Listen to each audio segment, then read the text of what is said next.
présente, je suis Sonia Verstappen, j'ai été prostituée 36 ans ici au Quartier Nord et je suis militante depuis 25 ans à peu près. En fait, je suis devenue militante parce que je faisais mon métier, tout allait bien pour moi. Et il y a eu un dimanche après-midi, enfin un dimanche midi, un débat dominical, je ne sais plus sur RTL ou sur RTB. Il y avait une prostituée qui était invitée, qui a parlé à visage découvert. Elle a parlé de son métier, elle a dit que c'est un métier qui me convient tout à fait. Et quand le lundi, elle est allée à l'école, il y a le directeur qui lui a dit « Madame, on n'a pas envie de fils de pute ici ». Donc voilà, donc je me suis dit que maintenant ça suffisait et que je me suis permise de faire de mon nez ce que j'ai continué à faire et que je continue à faire. Donc voilà. Il y a en décembre 2015, avec Max, un collègue masculin, on a créé Utopie. Donc, pourquoi on a créé ce collectif? Parce que c'est vrai que en général, la prostitution est parlée par d'autres personnes que nous. On n'a pas droit à la parole en général. D'ailleurs, il y a énormément de colloques abolitionnistes où ils refusent les prostituées qui viennent. Quand on s'invite, on ne se fait pas inviter. On a créé ce collectif aussi parce que les conditions de travail des prostituées se dégradent considérablement. De plus en plus de villes veulent faire dans leur centre historique, ils veulent faire le Champs-Élysées. Donc évidemment, les prostituées, ça ne convient pas. Ils veulent faire des villes propres, des villes sans marginaux, sans drogués, sans pubs, sans mendiants. Donc voilà, donc nous, on prend la parole aussi pour ça. On a aussi pris la parole parce qu'on parle toujours de la prostitution féminine. Or, rien qu'à Bruxelles, il y a plus de 20% d'hommes qui se prostituent, tant pour les garçons que pour les femmes. Donc ça, c'est évidemment aussi une part qui n'est pas négligeable. Et on voulait vraiment faire entendre notre voix face justement à ce lobby abolitionniste, parce que nous avons évidemment nos arguments qui ne sont pas entendus. D'ailleurs, je vous invite après à... J'ai préparé des documents avec des chiffres qui contredisent évidemment tous les fantasmes qui sont dits, et nous sommes là, et nous comptons être là, et ça ne se fera plus sans nous, et voilà. Parce qu'on parle toujours des femmes qui sont malheureuses dans la prostitution, évidemment il y en a, évidemment il y a de la traite. Ça, le nier, c'est du mensonge. Comme dire que toutes les femmes sont malheureuses dans la prostitution sont des mensonges, mais les lois existent. Les lois existent. Si l'esclavage est un problème, il y a des lois. Et il faut simplement donner plus de moyens aux policiers, à la justice, parce que les traites existent, mais la prostitution libre, consentante, existe aussi. Voilà. Je voulais vous dire aussi que les violences à notre encontre sont toujours des violences, des atteintes aux droits de l'homme. On subit le droit à la libre circulation, nous est enlevé le droit à la sexualité choisie, le droit au travail, le droit au logement, le droit à une vie privée. Il faut savoir que quand une prostituée ou un prostitué se met en ménage, eh bien son compagnon ou sa compagne risque d'être directement proxénète. Les lois en Belgique sur le proxénétisme sont hyper larges, comme disait dernièrement l'avocate Michel Hirsch.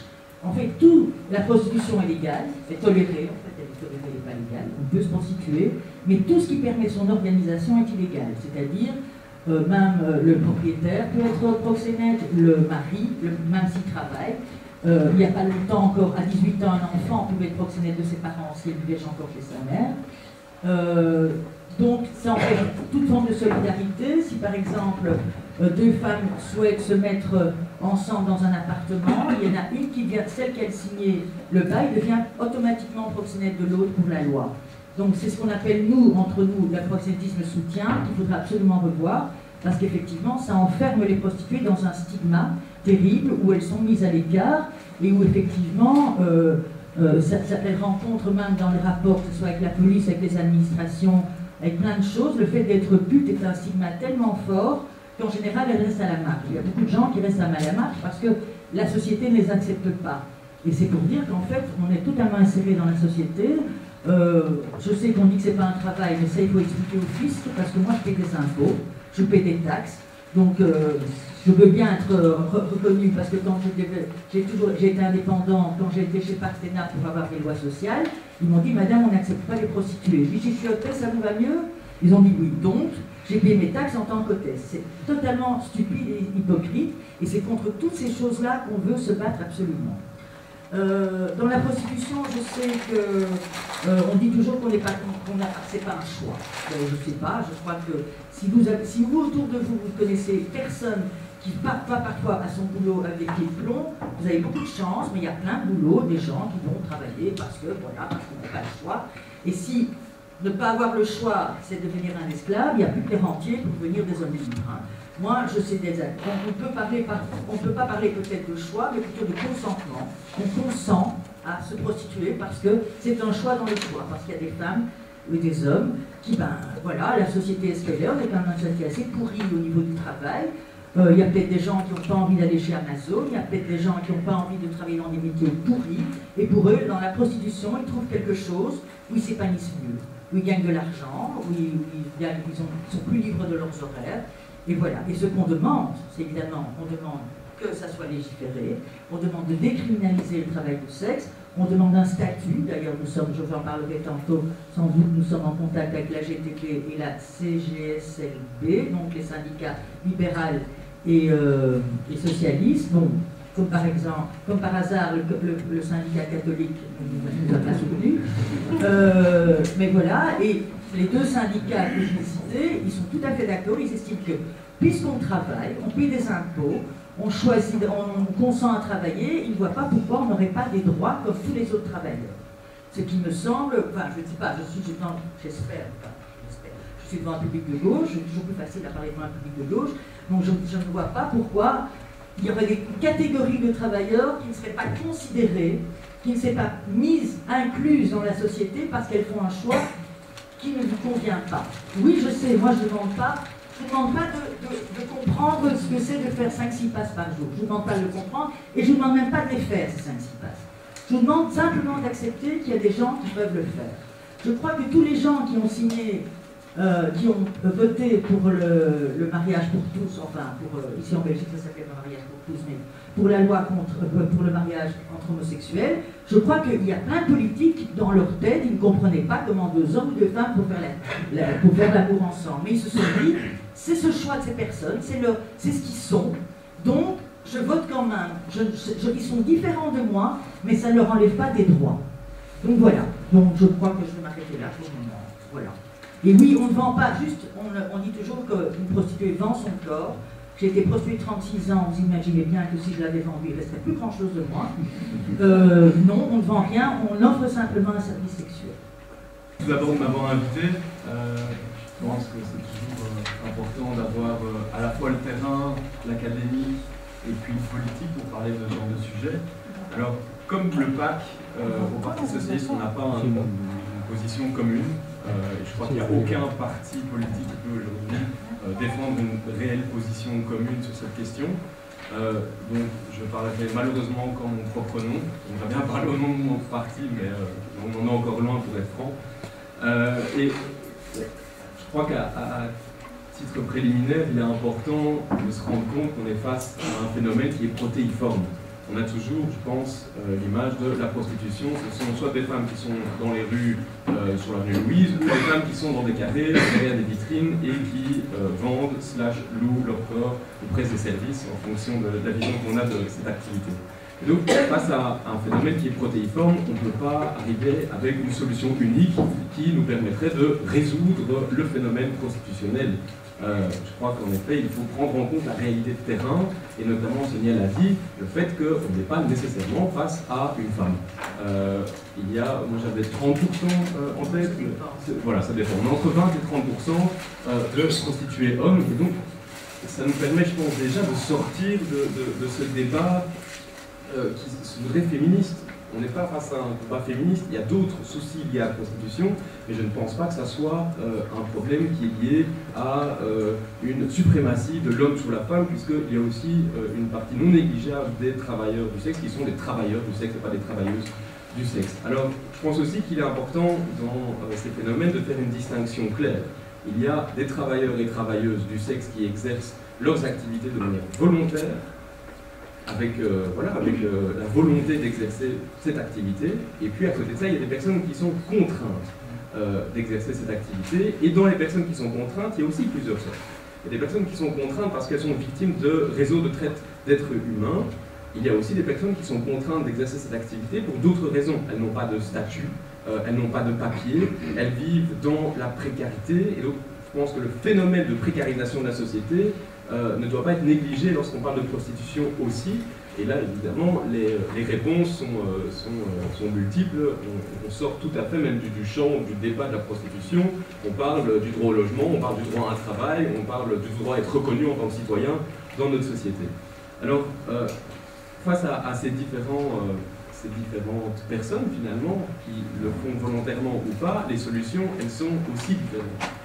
Et ça, je viendrai peut-être en conclusion avec les solutions que j'aimerais, moi, apporter dans ce débat d'un point de vue politique. Mais je crois que ce qui est important, c'est avant tout de se rendre compte que la prohibition, l'abolition, c'est peut-être un phénomène ou une réponse qui est confortable, mais qui n'apporte en réalité pas beaucoup de réelles solutions face à ces différents phénomènes. On est souvent, je ne débat beaucoup de questions liées aux toxicomanies, au cannabis, ou à des drogues plus problématiques. Et finalement, je trouve qu'il y a énormément de parallèles lorsqu'on débat avec des abolitionnistes ou des prohibitionnistes au niveau de la prostitution, au niveau de la toxicomanie. Les slogans sont plus ou moins les mêmes. On est souvent face à des arguments qui ne sont pas objectifs, on est face à des arguments moraux, éthiques. Mais je pense vraiment que dans un débat aussi complexe, il faut revenir au terrain, il faut revenir au concret, il faut revenir à des faits objectifs. Et je pense que Sonia est d'ailleurs plus à même de les développer que moi, d'ailleurs. Alors par rapport à la prohibition, je pense que les vrais perdants, ce sont les hommes, les femmes qui exercent ces activités, que ce soit volontairement ou non. Comme Sonia a pu l'expliquer dans le cadre de son activité, elle est finalement dans une sorte de pseudo-clandestinité, elle ne sait pas trop si c'est légal, si c'est pas légal, si elle peut avoir un statut fiscal, si elle peut avoir un statut social, est-ce qu'elle a une protection sociale d'ailleurs, elle paye des impôts, ça il n'y a pas de problème, mais lorsqu'il s'agit du retour sur impôt, c'est-à-dire le fait d'être reconnu en tant que citoyen qui exerce une activité professionnelle, là, on est dans le flou le plus complet. On est aussi dans le flou le plus complet lorsqu'on se trouve face à des victimes, soit de la précarisation de la société de manière générale, soit des réseaux de traite des êtres humains. Et là, je ne sais pas si certains aussi ont participé aux différentes journées de lutte contre la pauvrophobie, mais il y a un argument, un slogan, là par contre, qui me semble très important, c'est de rendre l'invisible visible. Et je pense que les prohibitionnistes, finalement, leur objectif, c'est de rendre invisible visible. Et alors, de nouveau, c'est très confortable de dire la prostitution n'existe pas parce qu'elle est interdite, mais dans les faits, elle existe toujours. Donc, comment on fait pour aider ces personnes, chacun selon leur volonté, soit de sortir de ce milieu, soit de rentrer dedans, ou de se développer dedans, mais avec une véritable reconnaissance derrière. Aussi, peut-être par rapport à la prohibition, dans les risques qui sont liés à la prohibition, je pense au MST et au IST, parce qu'il y a des risques qui sont clairement accrus lorsqu'on se trouve face à un phénomène qui est invisible, on ne peut pas le reconnaître, on n'arrive pas à libérer la parole, on ne peut pas faire de véritables campagnes de prévention, on est en tout cas beaucoup moins efficace dans ces différentes communications qu'on pourrait avoir pour lutter justement contre la transmission de ces différentes infections et maladies. Et voilà, je l'ai dit, au niveau des personnes qui seraient victimes de réseaux de traite des êtres humains, à partir du moment où on considère que toutes ces personnes n'existent pas, comment on peut rendre visible ce phénomène qui, par contre, là, doit être puni et doit être réprimé. Et finalement, à côté de ça, il y a des vrais gagnants. Et là, on est vraiment dans un parallèle à faire avec la toxicomanie, avec les réseaux de vente de drogue. Les vrais gagnants sont les réseaux criminels. Parce que les réseaux criminels, ils ne fonctionnent que sur base de cette clandestinité. Donc en réalité, là, on leur offre un monopole économique sur ce type d'activité, et je pense que c'est dangereux. Alors, qu'est-ce que moi je défendrais si j'étais le seul représentant de ce parti? C'est tout d'abord d'assumer ce fait, et pour assumer ce fait, il faut un cadre légal. Il faut reconnaître cette profession en tant que telle. Il faut leur offrir un vrai statut social, une vraie protection sociale.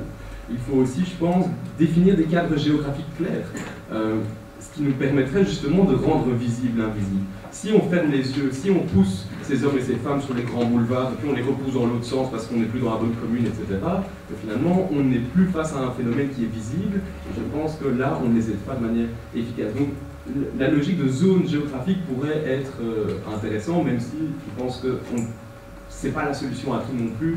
On revient à la base et à mon introduction, on est face à un phénomène qui est protéiforme et donc les solutions doivent être. Je pense que la logique de zone géographique claire, et pas dans la banlieue, et pas dans les grands boulevards, pourrait être une des solutions.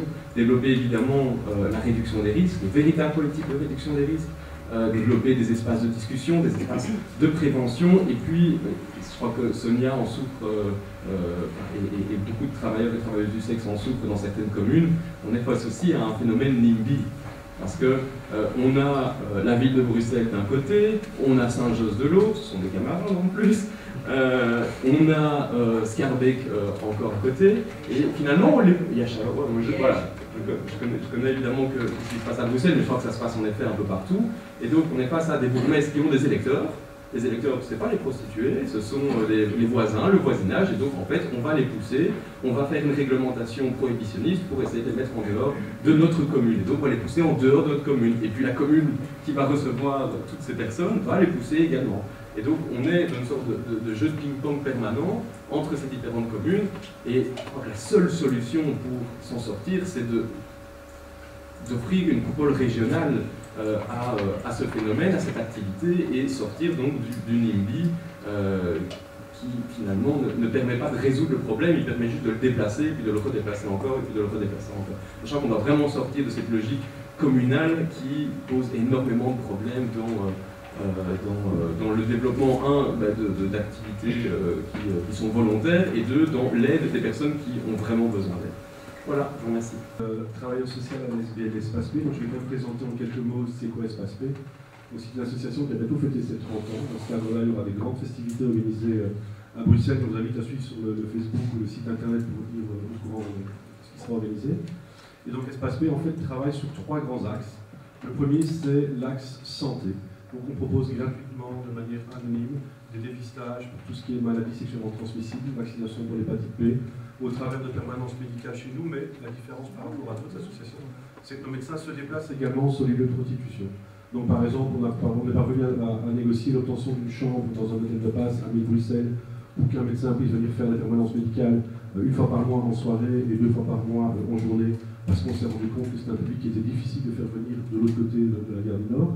Le médecin va dans les bars rue Lascaux, le médecin va dans les carrés, le médecin va dans les privés, donc tout ce qui est prostitution uniquement par petite annonce, pas forcément visible de la rue. On fait également comptoir d'échange de seringues dans le cadre de la réduction des risques, et on distribue gratuitement tout ce qui est matériel de prévention de préservatifs, lubrifiants, éponges vaginales, et ce genre de choses.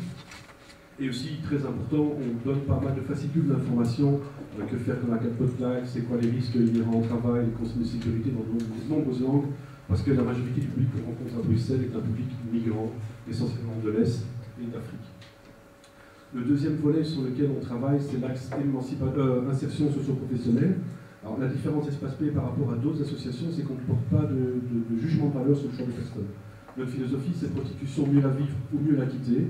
Et donc on va travailler dans le sens de la demande des personnes. Certaines personnes vont nous dire, moi c'est très compliqué de faire ça, j'ai vraiment envie de m'orienter ailleurs. Ah ben, on va rechercher une formation, prendre des cours de langue, rédiger un CV avec elle, et aider à ce qu'elle puisse trouver une alternative à la prostitution. D'autres, au contraire, ont plutôt un discours de dire non, mais moi j'y trouve mon compte. Je veux juste qu'on m'aide à faire valoir mes droits et asseoir mes acquis, qu'on arrête de me balader à gauche, à droite. On va aussi travailler dans ce sens-là. Donc c'est du travail social au sens vraiment extrêmement large. On répond à la demande, en fait, on fait ce qu'on peut. Et le troisième axe, c'est l'axe émancipation, changement des mentalités. Donc là, c'est le plus dur dans le travail. C'est comme disait M. Le Tenal ou Sonia, faire accepter aux gens qu'il y a des gens qui choisissent délibérément d'exercer cette activité pour subvenir à leurs besoins. C'est une réalité.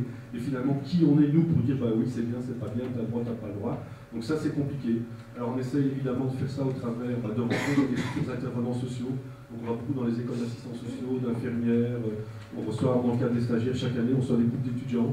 On édite un magazine 4 fois par an qui se veut le reflet de l'activité prostitutionnelle partout, en Wallonie et en région bruxelloise, avec des témoignages, avec des échos de ce qui se passe, des conseils de santé, et ce genre de choses, et au travers de différents projets de cohésion sociale, que ce soit la mise en place des pièces de théâtre, d'expos photos, enfin tout ce qui peut finalement inviter les gens à ouvrir le débat de manière sereine autour de la question. Et alors la grosse particularité d'Espace P, c'est qu'on est les seuls, en termes d'association de travailleurs sociaux, je précise, à revendiquer clairement l'obtention, enfin le droit à un statut professionnel pour les travailleurs du sexe, Parce que fort de 30 ans d'expérience et 30 ans de travail social, on se rend compte que finalement, l'absence de statut précarise encore plus des gens qui sont dans une situation pas forcément évidente à la base. On le voit au travers d'accompagnements sociaux quand on se présente à un guichet, les gens, mais je ne sais pas dans quel cas je dois vous cocher. Voilà, non, vous ne pouvez pas, vous n'avez pas le droit à ça, vous ne pouvez pas être traitant parce que vous n'existez pas. Vous avez un contrat de travail, mais voilà, il est nul et non avenu parce que le contraire aux bonnes mœurs. Enfin voilà, on ne va pas entrer dans le débat. Mais donc voilà, en gros, le message est papier. Donc j'ai amené ici des manifestes que vous pouvez prendre, qui explicitent peut-être de manière plus en détail notre position par rapport à ça. Et alors nous, on se positionne en tant que néo-réglementariste, parce qu'on ne veut pas une réglementation comme existait avant les années 50. On veut une réglementation qui soit adaptée à la diversité et aux multidiversités des travailleurs du sexe. Alors on n'est pas dupe, donner un statut ne va certainement pas empêcher la traite des êtres humains, ne va certainement pas empêcher le travail en moins, sinon il n'y aurait plus dans le bâtiment, il n'y aurait plus dans le textile, il n'y aurait plus dans le RECA, mais ça aura moins le mérite de proposer un cadre légal sur lequel pourront s'appuyer les différents acteurs et les travailleurs du sexe pour faire voilà, leur droit finalement, parce qu'on n'est pas face à une sous-catégorie de personnes, on parlait de pogophobie, on est vraiment là-dedans, et donc ça c'est un peu le message et le débat qu'on a envie de susciter dans la société. Ouais. Alors je vais encore repréciser parce que je ne suis quand même pas dans une situation très confortable que je représente autant que possible la position du mouvement abolitionniste dont j'ai pris connaissance assez récemment.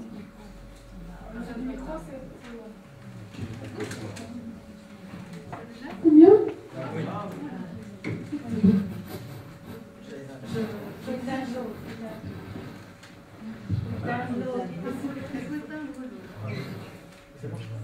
Voilà, c'est mieux comme ça? Et donc, cette position du... Excusez-moi, je le tiens en main parce que sur la tête, je la suis vraiment pas. J'ai pris connaissance récemment des différents arguments et des positions de ce courant.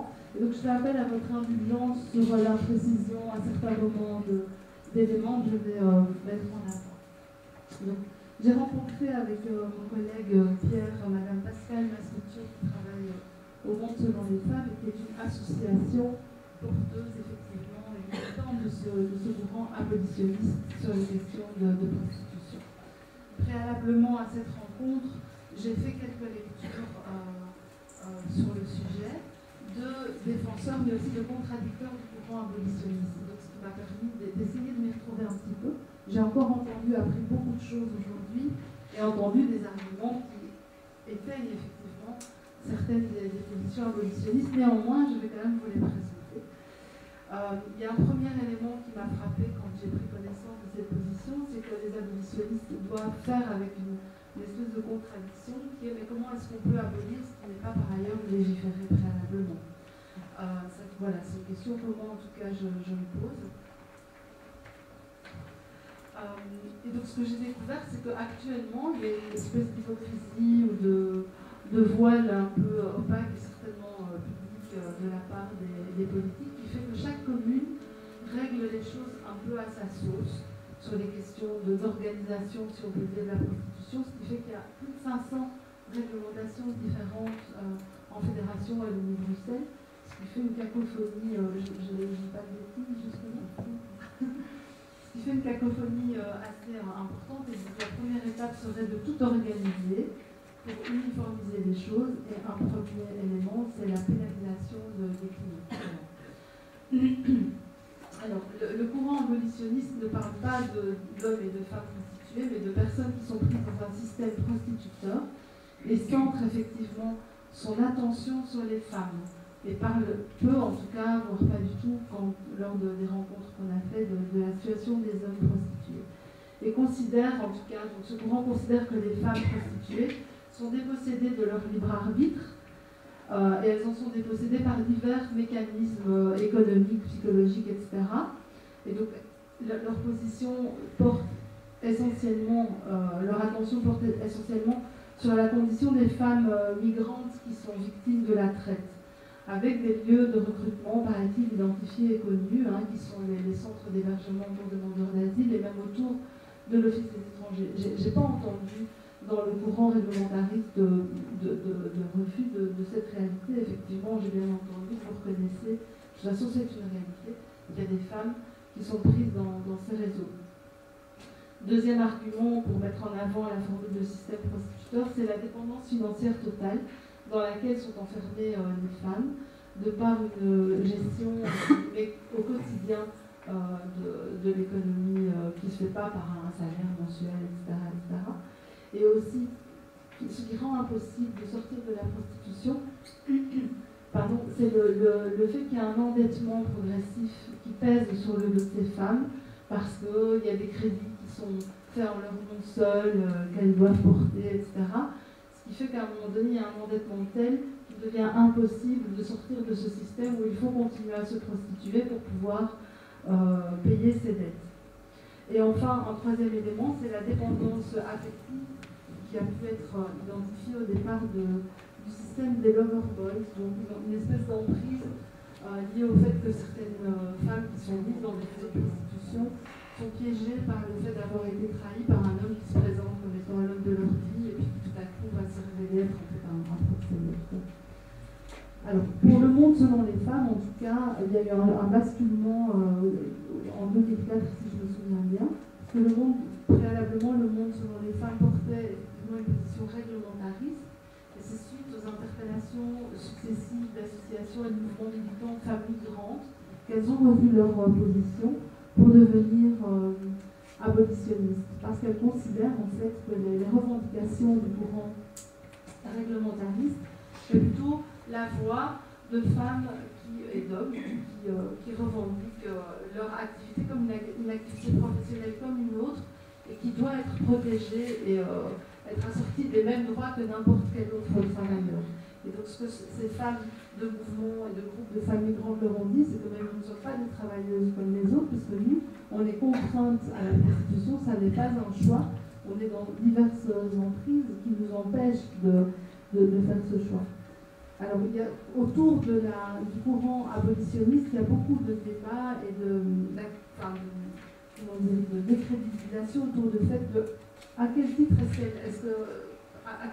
parlent les tenants du courant abolitionniste, puisque effectivement, il n'y a pas de personnes prostituées qui s'expriment directement. Alors, il y a une première réponse, c'est qu'en tant que femme, elle lutte contre la violence faite à d'autres femmes, toujours dans cette idée, effectivement, que les femmes prostituées sont contraintes de le faire, mais qu'il y a effectivement des femmes qui sont sorties de la prostitution qui s'expriment, et que ce mouvement nomme des survivantes, et qui est un terme très fort, et donc moi qui m'a un peu interpellée quand je l'ai entendu, et on a questionné le choix de ce terme. Et ce qui nous a été donné comme explication, c'est que la prostitution est une activité professionnelle qui détruit autant physiquement que psychologiquement. Et qu'un des signes, c'est que beaucoup de femmes prostituées consomment à très haute dose des antidépresseurs et qu'elles sont exposées à de multiples violences. Certaines sont institutionnelles, et j'entends bien qu'elles pourraient être en partie réglées par une protection de cette activité en tant que métier comme un autre. Il y a aussi les violences des clients. Et le courant abolitionniste considère que les violences des clients sont nettement supérieures en nombre et en intensité que les violences institutionnelles. Et que plus la prostitution est cachée, donc ce qu'elles appellent la prostitution en appartement, plus l'exposition aux violences des clients est importante, plus le risque est important.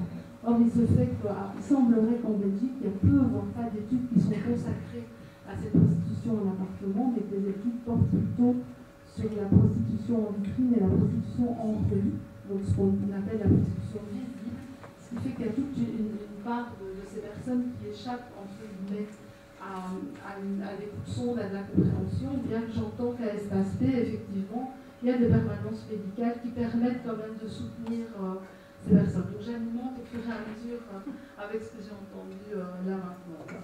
Alors, sur la protection des femmes, il y a l'argument qu'on entend beaucoup actuellement, qui est la construction des rose centers, qui seraient des lieux qui offrent entre guillemets une certaine protection aux femmes. Non, dit ce courant, parce que les créations des rose centers augmentent encore la dépendance financière. Une femme ou un homme qui se prostitue dans un des rose centers doit payer un loyer de 300 € par semaine, et étant donné que l'activité en elle-même Encore une fois, ce sont des chiffres qui m'ont été donnés et que je n'ai pas eu l'occasion de vérifier entre-temps. Et que le fait de se prostituer, de pratiquer son activité dans un eros center ne protège pas contre les éventuelles violences des clients, qui sont encore une fois les premières qui sont mises en avant. Alors, ce qui nous a été dit également, et là j'avance avec beaucoup de prudence étant donné ce que je viens d'entendre, c'est que la position réglementariste, à partir du moment où elle considère que se prostituer est dans la majorité des cas un choix, ne porte pas suffisamment d'attention à la demande des femmes qui souhaitent sortir de la prostitution. Tout comme l'accompagnement de la souffrance liée à cette activité professionnelle et la prise en charge de cette souffrance ne sont pas suffisamment accompagnés. Tout comme un, entre guillemets, réapprentissage d'une gestion économique que j'appellerais mensuelle, pour faire référence à la question de moi je perçois mon salaire à la fin du mois. Et comment est-ce qu'on peut aider ces femmes à sortir de l'endettement? J'entends aujourd'hui que chez Espace P, effectivement, on propose un accompagnement et qu'il n'y a pas de préalable à l'aide qui est proposée, c'est-à-dire je me prostitue par choix ou je me prostitue par contrainte, quel que soit le contexte, quand il y a une demande d'aide, elle est apportée. J'apporte toutes ces nuances au fur et à mesure parce que je prends aussi, ce qu'elle veut dire, la mesure de la complexité de la situation, de l'importance d'avoir énormément d'attention et d'avancer avec beaucoup de prudence dans ce débat. Alors ce qui me paraissait intéressant aussi, c'est des éléments qui nous ont été amenés sur le recul du temps que permet d'avoir les différentes orientations qui ont été prises en fonction des pays. Certains sont réglementaristes, d'autres sont plutôt abolitionnistes. Et donc aux Pays-Bas, qui a choisi le modèle réglementariste, il semblerait qu'il y ait une réflexion actuellement sur une éventuelle marche arrière par rapport à ce modèle, parce que l'État des Pays-Bas s'est rendu compte que, alors il n'y a pas forcément de lien, mais il y a aussi une diminution des programmes d'éducation sexuelle, et que le fait de faire de la prostitution une activité professionnelle comme une autre peut banaliser la question du recours à la prostitution. Bon, moi j'ai pas d'avis là-dessus. Et l'État se questionne aussi sur l'effet que cette reconnaissance légale de la prostitution peut avoir sur le rapport à la construction que les jeunes hommes peuvent avoir à la sexualité. Alors, la Suède est plutôt un modèle abolitionniste, auquel on reproche notamment d'avoir une approche moraliste de la prostitution, donc question que nous avons posée au monde selon les femmes. Et ce qu'on nous dit, c'est que dans le modèle suédois, c'est assez amusant, comme pour nous, par contre, les hommes sont considérés comme les clients, des prostituées sont considérés comme des hommes déboussolés. Et voilà, un peu perdu comme ça dans une sexualité dans laquelle ils ne parviennent pas trop à se retrouver. Et que le modèle abolitionniste a une influence sur le fait qu'ils peuvent à un moment donné hésiter à avoir recours à la prostitution, non pas parce qu'ils sont sensibles aux arguments abolitionnistes, mais tout simplement parce que s'ils sont passés, il y a une amende qui va arriver à leur domicile et qu'ils n'ont pas forcément envie que les personnes avec lesquelles ils vivent sachent qu'ils ont commis cette infraction-là, et ce qui peut les amener progressivement à faire le choix qui leur est proposé de recevoir une aide pour comprendre pourquoi ils ressentent ce besoin d'avoir recours à la prostitution. Donc ça, moi, quand j'entends l'argument des réglementaristes sur le fait qu'abolir ouvre la voie finalement à tout un champ économique d'une économie criminelle et parallèle, mais voilà, je questionne par rapport à ça. Et donc il y a un dernier point que je trouvais intéressant, c'était sur les dérives de l'instrumentalisation de l'abolition qui peut être prétendument choisi pour le bien entre guillemets des personnes, mais qui n'est qu'un instrument de certains politiques à des fins de gentrification. Donc là, je pense que tous les courants sont d'accord là-dessus, c'est qu'à un moment donné, on pousse la prostitution loin des endroits où elle pourrait, entre guillemets, faire tâche dans les villes. Voilà, je ne vais pas aller plus loin dans le déroulé des arguments et je vous remercie pour votre attention. Voilà. Donc, je vais commencer. Je précise en fait que la Belgique est un pays abolitionniste parce que la Belgique a ratifié la Convention de l'heure du 49 relative aux droits de l'homme, qui nous place dans les pays abolitionnistes. Alors, non pas abolition de la prostitution en tant que telle, mais abolition de toute forme de réglementation. Ça veut dire que la Belgique ne peut pas, d'une quelconque manière, organiser ou faciliter la prostitution d'autrui. Donc il y a 3 articles qui sont dans le code pénal, qui sont l'interdiction de proxénétisme, qu'on peut définir par quiconque tire un profit de la prostitution d'autrui, avec évidemment des degrés d'aggravation en fonction de la traite des êtres humains, enfin, des contraintes, de la violence, etc. Il y a la publicité qui est interdite, que ce soit aussi le racolage passif ou racolatif, donc c'est faire savoir par des gestes ou des paroles qu'on se livre à la débauche, qu'on incite autrui à la débauche, donc je fais court, et l'interdiction évidemment d'être employeur d'une personne prostituée. Donc je ne peux pas, moi, être patron, ouvrir une maison close et engager des filles qui travailleraient pour moi contre un contrat, ce serait du proxénétisme. Et comme le disait Sonia tantôt, si plusieurs filles décident de travailler ensemble, de louer un appartement et de se mettre en coopérative, systématiquement, la détentrice du bail serait considérée comme étant la proxénète des 2 autres, même s'il n'y a pas de prise d'argent sur la prostitution. Voilà. Je voulais apporter ces précisions-là par rapport au cadre légal en Belgique. Moi, ce que je me disais, c'est un sujet que je vais faire, en tout cas, sur ces questions-là, en préparation du feedback, et je me dis qu'il y a peut-être, c'est une question un peu provocatrice que je vous adresse, est-ce qu'il n'y a pas moyen, finalement, de trouver un engagement commun, quoi, qui est de part et d'autre, non pas entre vous, vous êtes visiblement d'accord avec les abolitionnistes, parce que de part et d'autre, il y a la reconnaissance d'une part d'une prostitution choisie et d'autre part d'une prostitution subie. Et donc, est-ce que ça n'est pas au départ de ces constats communs-là qu'une position commune pourrait être définie qui va dans le sens d'une réelle avancée pour les personnes qui sont les premières concernées? C'est malheureusement un petit peu difficile, parce qu'il y a une vraie haine en fait, quand d'ailleurs il y a une personne, une abolitionniste que vous avez citée, que j'ai eu le plaisir d'écouter au Parlement bruxellois, qui parlait de sa position de la prostitution, et à un moment donné on était une dizaine de prostituées dans la salle, elle s'est tournée vers nous et nous a dit « vous et votre pseudo-dignité ». Donc voilà, je crois qu'elle parle de violence que pourraient nous faire les clients, mais leur violence est hallucinante. Alors, je vais essayer de reprendre les dépendances financières, les endettements, tout ça. Je ne crois pas que ça concerne que les prostituées, je veux dire, ça c'est un petit peu... Elle prône la pénalisation des clients. Alors, je vais parler par exemple de la France. La pénalisation des clients a été votée en France en 2017. 16, voilà. Alors, il y a entre 30 et 40 000 prostituées en France. Ce n'est pas les chiffres, c'est les chiffres d'un collègue qui travaille en France. Il y a à peu près 5 millions qui sont donnés aux associations qui militent contre la prostitution. Donc l'argent est donné seulement à des associations qui militent contre la prostitution. Ces associations proposent aux filles 336 € par mois pendant 6 mois. Pour retrouver sa dignité, je trouve ça extraordinaire.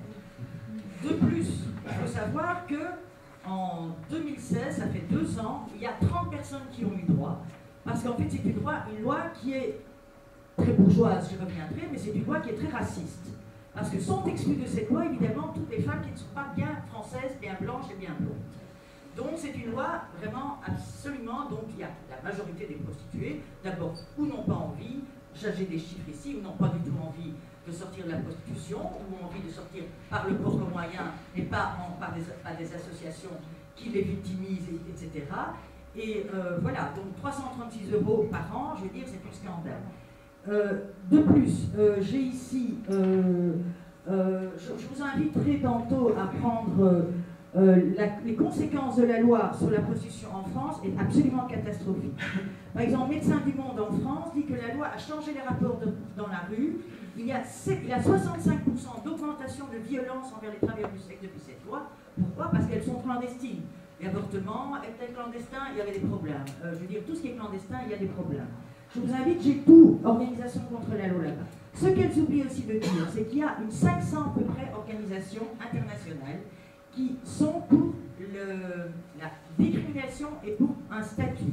Et ce n'est pas des moindres, hein, c'est Médecins du Monde, c'est Amnesty International, c'est Actes de Paris, le planning familial, l'ONU, les Nations Unies, l'OMS, l'Organisation internationale du travail condamne sans appel le modèle suédois.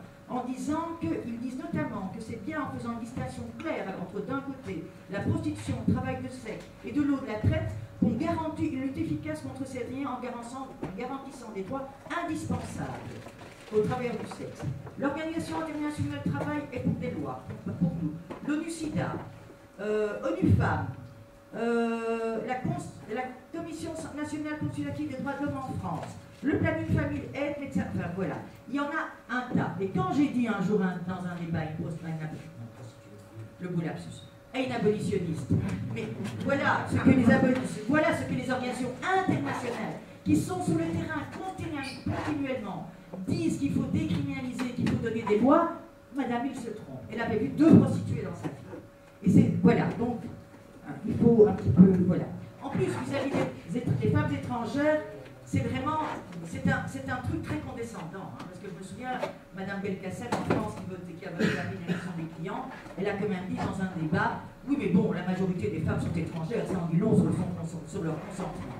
Donc moi je trouve que c'est un mépris total, et c'est vraiment, parce que c'est une loi, enfin, elles ne se rendent pas compte, parce que bon, elles disent qu'elles veulent notre bien, c'est très très bien, mais leur violence entre nous, vous ne pouvez pas imaginer.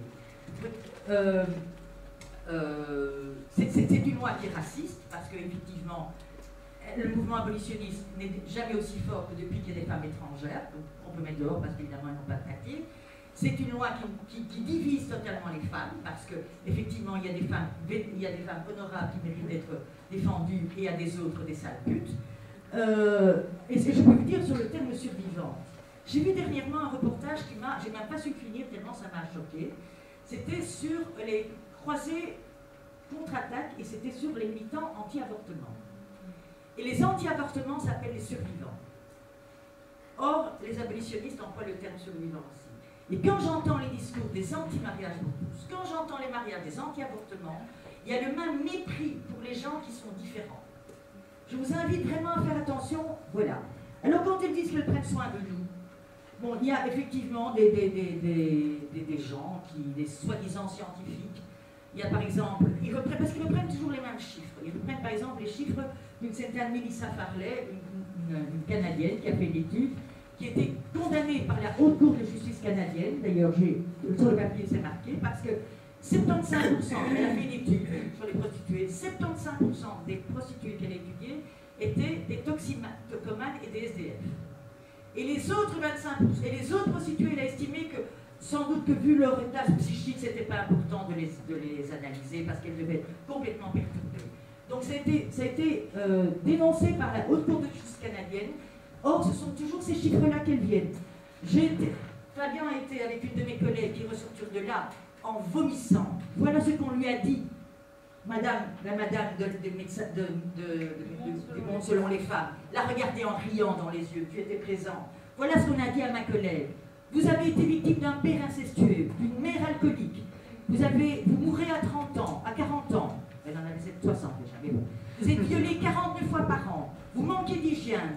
Vous avez des faux seins. Vous avez des fausses bouches. Vous êtes une malade mentale.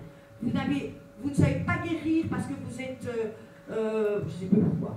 Votre corps et votre esprit est rempli de coups. Et quand vous ne vous rendez pas compte que les clients vous battent, vous le voyez seulement quand vous rentrez à la maison parce que votre corps est tout bleu. Vous êtes insensible à la douleur. Voici votre métier. Voilà. Et moi, un jour, on m'a dit, madame, avec votre métier, vous avez perdu votre dignité, mais vous avez perdu votre âme aussi.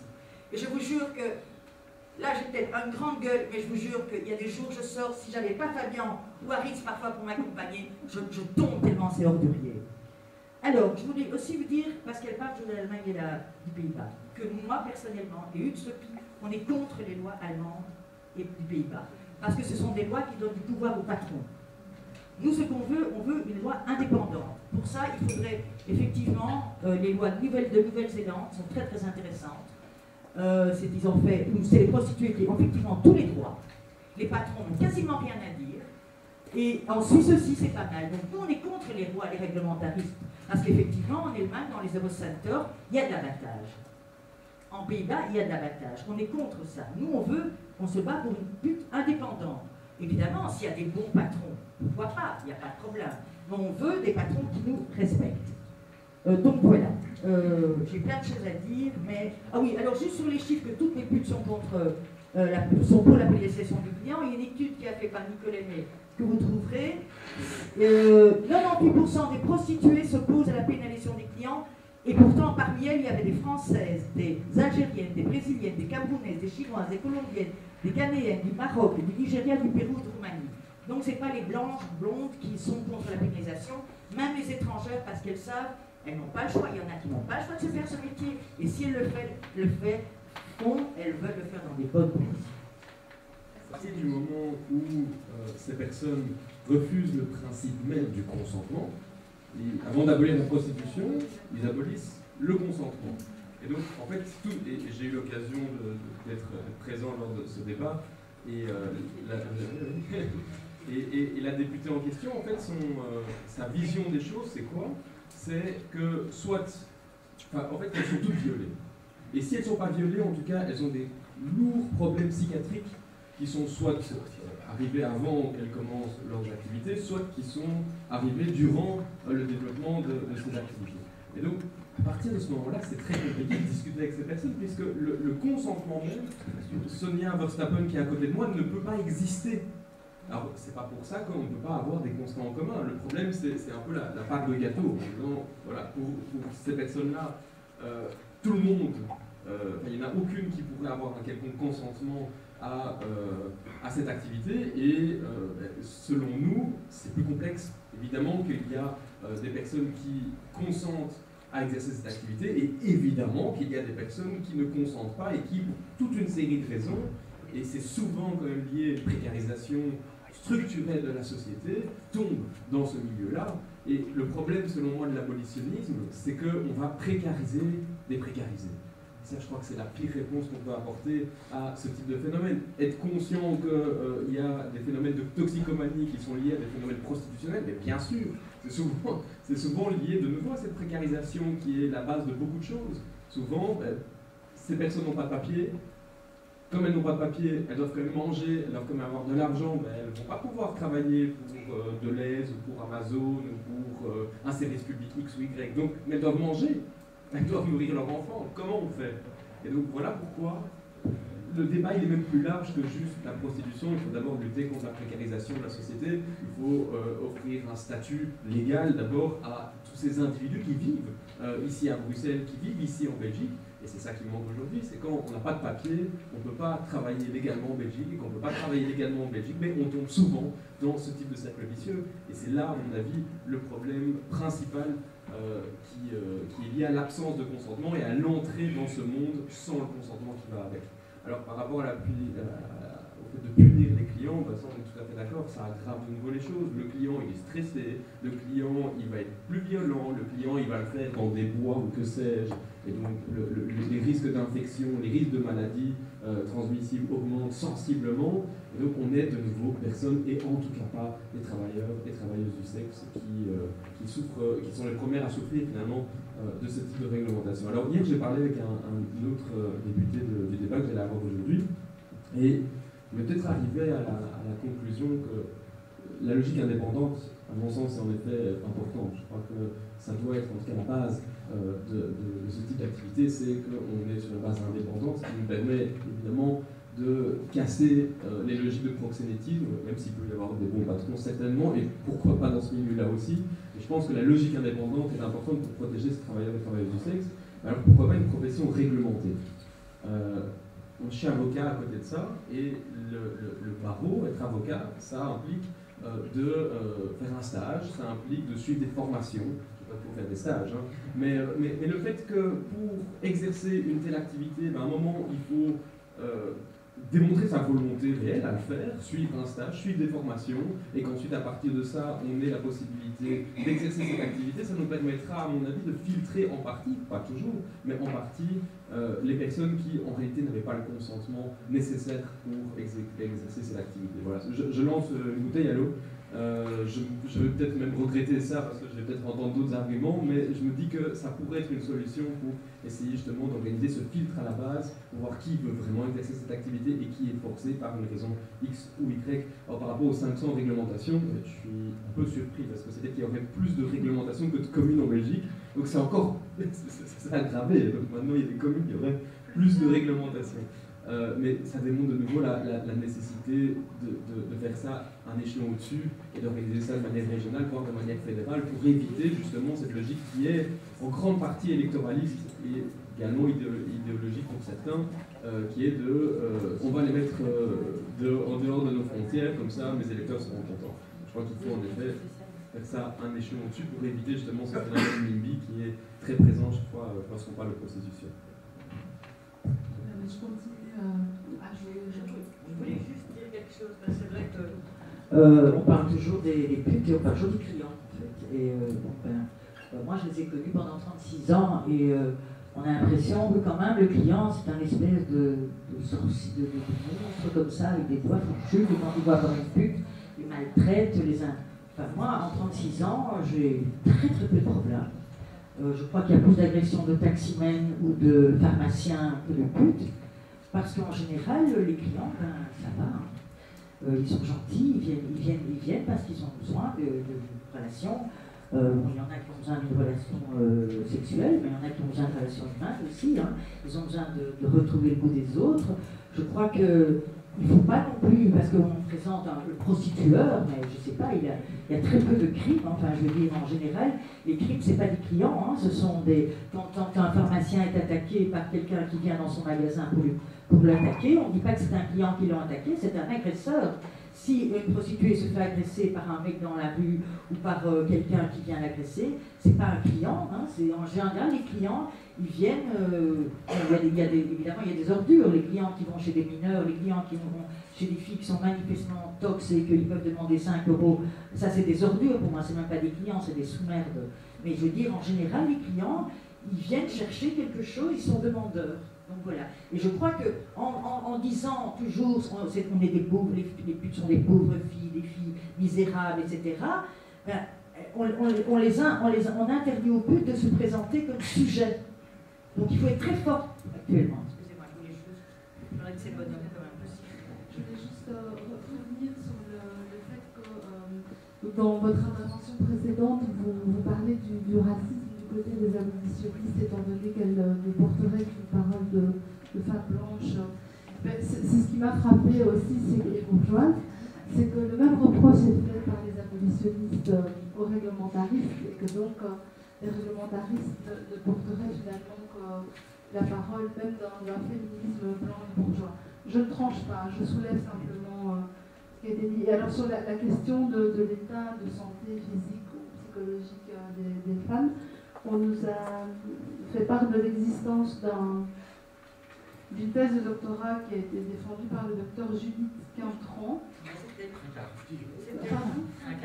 Excusez-moi, j'ai parfois des difficultés avec c'était qui a été violée 5 ans après. On est dans du dans la malhonnêteté intellectuelle, on fait rarement mieux. Voilà, donc on nous a demandé enfin on ne nous l'a pas demandé, mais on nous l'a cité comme un médecin qui a fait un travail et une recherche sur la mémoire traumatique des femmes prostituées. En tout cas, c'est clair que c'est un débat qui est compliqué, quoi, et qui est visiblement... Je vais répondre. Très rapidement, parce que Pierre nous attend avec les questions. Mais juste par rapport... Parce que là, c'est de la manipulation.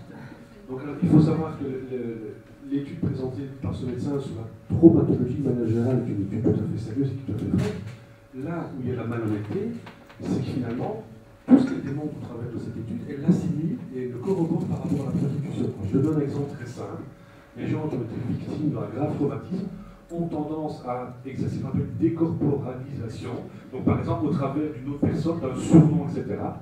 Eh bien, toutes les prostituées ont un prénom de travail, c'est bien la preuve qu'elles sont traumatisées au plus profond d'elles-mêmes. On en est à ce niveau-là, pas qu'à ça. Voilà. Où en sont les discussions avec les syndicats? Pour quel objectif? Première question. Oui. Alors, deuxième question. Quel est le pourcentage de prostitution choisie? Traite humaine. Pour les syndicats, donc on a des rapports, on a la FGTB qui organise au mois de novembre, le 22, le 23, à Namur, donc un colloque où il y a des chercheurs, il y a des avocats qui vont en discuter ensemble. On a fait l'année dernière, Espace B organisé un colloque aussi sur les statuts. On avait quand même une grande majorité de magistrats et d'avocats qui étaient avec nous, qui estimaient aussi qu'il fallait effectivement donner un droit. Donc voilà, on est en discussion avec les syndicats, on ne sait pas comment ça va aboutir, mais ils sont vraiment soucieux de nous donner les droits parce qu'ils estiment que les personnes sans droit, ça ne va pas, et que, parce que moi, par exemple, mon expérience personnelle, moi j'ai toujours été déclarée, mais je n'ai pas pu me déclarer comme prostituée parce que quand je recevais la déclaration d'impôt, si je marquais prostituée dessus, ben, on me l'a renvoyé en disant le métier n'existe pas. Donc moi j'ai été hôtesse, j'ai été stripteaseuse, j'ai été sexologue. Il y en a qui ont marqué agricultrice, il y en a qui ont marqué collecteuse pour chiens, je veux dire, c'est tellement bien que voilà. Donc, parce que le métier, on ne peut pas, c'est un métier qui n'est pas reconnu par la loi, mais comme je vous dis, les impôts, ça, il n'y a pas de problème. La traite, parce que le problème, c'est que, et ça, bon, c'est pas tellement la faute de personne, du public, c'est que les personnes confondent beaucoup la traite et le proxénétisme. Comme je l'ai dit, le proxénétisme, bon, ça peut être quelque chose qui est vraiment, c'est une pensée de soutien et de solidarité, mais ce qu'on appelle la vraie traite, c'est-à-dire des filles qui sont dans des situations battues, qui viennent de réseaux, comme les réseaux nigériens en ce moment, il y en a énormément qui s'occupent de jeunes filles nigériennes. Là, on compte, et c'est les mêmes chiffres à peu près qu'en France, toujours dans vos documents, là vous avez les chiffres à l'étranger aussi, on compte entre 7 et 10%, je parle de la vraie traite. Donc de la traite vraiment, les filles qui sont vraiment exploitées, battues, torturées, violées à plusieurs occasions. Donc 7 à 10% des prostituées seraient... Mais pour moi, ce n'est pas des prostituées, ce sont des esclaves. J'en vois même plus loin d'être prostituées pour moi. Ce sont des esclaves. Donc voilà, là, on compte vraiment entre 7 et 10%, mais ça, évidemment que nous, on se bat devant le bout contre ça. Évidemment, c'est horrible. Je veux dire, c'est pas parce qu'on soutient la prostitution qu'on soutient ça. Et ça nous faire un mauvais procès parce qu'on nous a déjà traité de proxénètes, parce qu'on soutient ça, mais non, évidemment. C'est peut-être le seul endroit où on pourrait s'entendre avec les abolitionnistes, c'est contre les traites. Mais le problème, c'est que pour elles, on fait toute partie de la traite. Donc, il n'y a plus de discussion possible, quelque part, malheureusement. Elles reconnaissent une prostitution sur l'écran. En tout cas, la personne qu'on a rencontrée dit qu'effectivement, il y a des personnes... Oui, ça va. Qui choisissent et qui confrontent à la prostitution, mais elles estiment que ce combat occulte la situation des femmes. Voilà, donc je vous précise, toujours dans mon par rapport à la réglementation, si réglementation il y a, ne risque-t-on pas d'exclure les personnes sans papier pour qui cela peut être la dernière ou pas solution avant l'extrême pauvreté?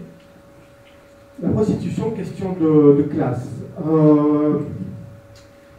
C'est un peu classe de travailleurs précaires qui cherchent à être reconnus versus politiciens, lobby moraux, gentrification. Les questions vont dans ce sens-là. Quel a été l'impact des politiques urbaines sur l'exercice de la prostitution? Et faut-il donner plus de moyens à la police? C'est une question qui vous est adressée, Sonia. Faut-il donner plus de moyens à la police? La police ne réprime-t-elle pas la prostitution, voire pratique le racket? Par rapport au sans-papier, je crois que j'y ai déjà répondu. Dans le phénomène prostitutionnel, il y a la prostitution volontaire et puis il y a la prostitution qui est contrainte. Et dans la prostitution contrainte, c'est ce que j'expliquais, il y a les réseaux de traite, évidemment, mais il y a aussi toute une série de personnes qui vivent totalement dans la clandestinité parce qu'elles n'ont même pas de statut dans le pays dans lequel elles vivent. Et donc, c'est clair qu'on ne va pas résoudre par une réglementation, je pense, la question des sans-papiers. Il faut résoudre d'abord la question des sans-papiers pour pouvoir aider ces personnes. Donc, je ne pense pas que c'est par une réglementation qu'on va les aider ou pas les aider, c'est par en tout cas, c'est par un vrai débat et une vraie solution structurelle concernant le statut de ces personnes. Statut plus global que juste leur activité en tant que prostituée. Alors, pour ce qui est de l'impact des différentes politiques, elles se mesurent en fait commune par commune.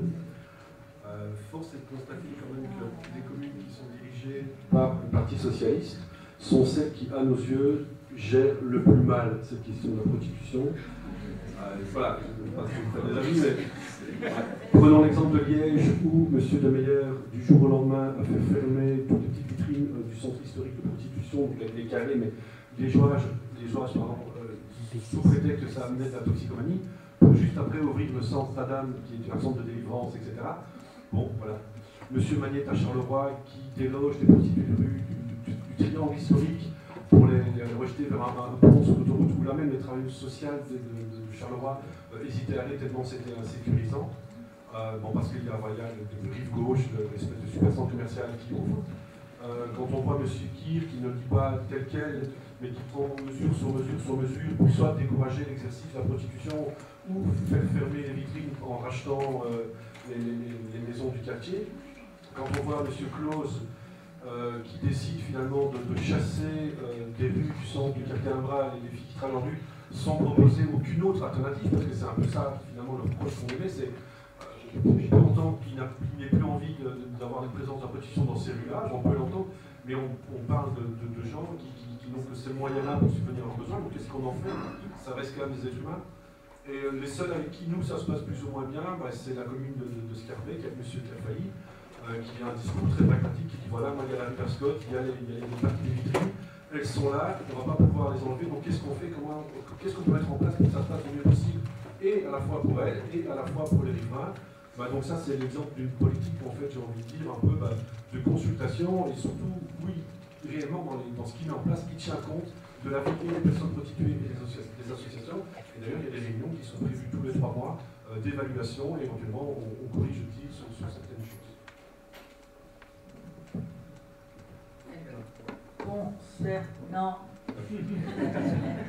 Concernant la police, écoutez, je ne parle pas de cas individuels, parce que la police, il y a des connards partout. Mais disons que je parle au niveau plus structurel. En général, la police est évidemment... Donc la police, donc effectivement, individuellement, il y a évidemment des idiots, des crapules, etc. Mais bon, voilà. Mais structurellement, la police est évidemment contre toute réglementation discriminatoire. Elle est pour, parce qu'elle sait très bien que ne pas nous donner de droits et nous clandestiniser, c'est évidemment, évidemment, quand ils cherchent des réseaux, là, un quartier Alhambra qui a été fermé, enfin, où il y a une très grande répression, ben, il y a des policiers de la cellule de traite des êtres humains qui nous disent que c'est une catastrophe parce qu'on était sur un réseau et maintenant les filles sont parties, donc on ne sait plus où elles sont.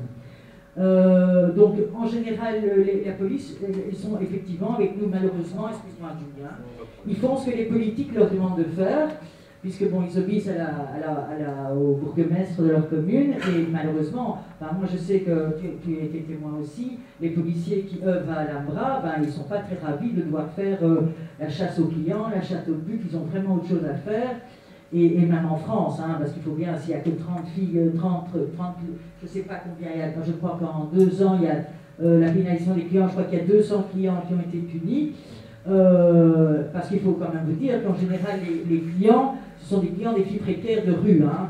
Ça ne concerne pas, c'est pour ça que je dis que c'est une loi très très bourgeoise, parce que faites-moi confiance que les escort girls de luxe, qui travaillent dans de bonnes conditions, celles-là, elles ne sont pas du tout attaquées par cette loi. C'est les filles de rue et c'est les filles les plus précaires et les clients de ces filles les plus précaires qui subissent la situation.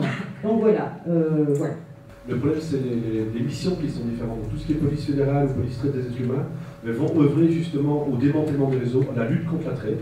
Et pour pouvoir mener à bien leur mission, il faut que cette prostitution soit visible, qu'ils puissent, eux, y avoir un accès, qu'ils puissent tisser un lien avec les filles qui sont dans, un peu comme les associations. Nous, on fait ça aussi.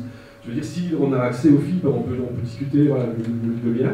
Or, que la police de proximité, je veux dire, a un rôle plus du maintien de l'ordre, et donc les éléments ne sont pas les mêmes.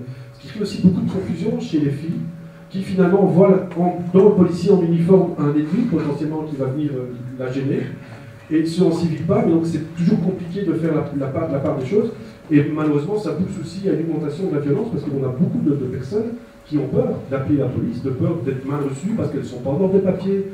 Et donc voilà, c'est assez compliqué ce micmac.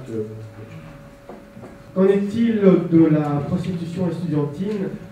Bon, ici, on se rappelle du phénomène sugar daddy. Voilà, donc qu'en est-il sur votre point de vue? Quelle est l'ampleur de ce phénomène? Et donc en fait, c'est assez compliqué de quantifier. La prostitution estudiantine n'est pas quelque chose de nouveau. Elle était peut-être plus présente en France il y a 20 ans. L'université du Mirail avait fait justement une enquête sur les violences faites au travers du sexe. Et on s'est rendu compte, par exemple, que, on va pas parler de prostitution pure, mais de travail du sexe au sens large. À l'époque, certains ont connu les Minitel et les téléphones roses. 80% des employés de la grosse société à Toulouse, c'était des étudiantes de l'université qui étaient tout près. Alors qu'est-ce qui fait que les jeunes filles en viennent à se livrer soit à la prostitution, soit au sex cam ou au métier du sexe? C'est parce que ce sont des activités qui peuvent permettre d'engranger rapidement, je n'ai pas dit facilement, mais rapidement une certaine somme d'argent. Et la technologie actuelle fait que c'est de plus en plus accessible. Je vais dire qu'il faut leur croiser aussi le coût des études qui ne cesse d'être exponentiel, que ce soit en termes de minerval, de syllabus, de frais de déplacement, de transport, de frais de logement, voilà. On dit que les études c'est gratuit en logique, mais c'est un coût vachement réel. Et puis le fait aussi que c'est parfois plus compliqué de devoir finalement travailler tous les soirs chez McDo ou chez Quick, il faut en citer un troisième, chez Burger King, pour finalement pas gagner grand chose et perdre des heures de sommeil, une qualité de travail, de pouvoir de concentration, etc. Et c'est parfois une solution qui peut paraître, je vais dire, une alternative plus alléchante, plus attractive pour certaines personnes, et c'est valable aussi chez les hommes.